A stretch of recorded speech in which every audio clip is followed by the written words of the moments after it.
pa pwedeng matulog. Kailangan kong umangat, di pwedeng mahulog. Hinatid sa aking studio, tinimpla nila bruha. 5 araw na dito, pera kailangan makuha. Dito lang ako sa kuweba, umaga hanggang gabi. Pati mga bitches ko gumagawa ng salapi. Tas inaambag nila dito sa aking kumpanya. Di ganyan babae mo kasi ikaw ang tuta niya. Ikaw ang sumusunod, kalalaki mong tao. Maghabol at manuyo, yan ang di ko trabaho. Ako ay pimp, tang ina, ako ang nagdidikta. Magkaaway kayo ng chick mo kaya tahimik ka. Anyway, balik na ako sa diskarte kong ito. Di umalis sa aking linya kaya hindi nalito. 7 days at walang off, bakasyon ko tsaka na. Papunta ako sa yaman kung ayaw mo diyan ka na.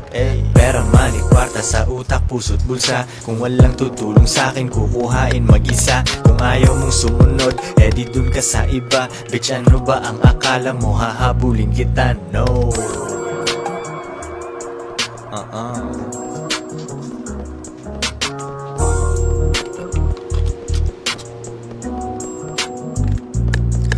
Kuha pera tas repeat kasi wala nang ibang play. Bagong picture ng babae ko, ang caption niya ay slay. Mismong siya ay hustling din sa IG at san pa man. Tinuruan ko paano kaya bulsa niya may laman. Di ko siya binibigyan, kailangan niyang ipunin yon. Kung sa tingin mo mali ako, yan iyong opinion. Mga di ko mautusan, sila ay nasa labas. Pag mahal nila ako, sila'y nasa tamang landas. Pera ko kumakapal, dati lang isang dangkal. Pwede nang kumain ng masarap kahit mahal. Malinis aking galaw, kita mo hindi yan tus. Nasa lilim lang ako at umiinom ng juice. 24 oras ang hustle, hindi nagsasara. Nakaporma ako lagi kasi daming kamera. Bumiling sariling kotse at hindi yan binigay. Isang malupet na Pinoy at 2 Pinay.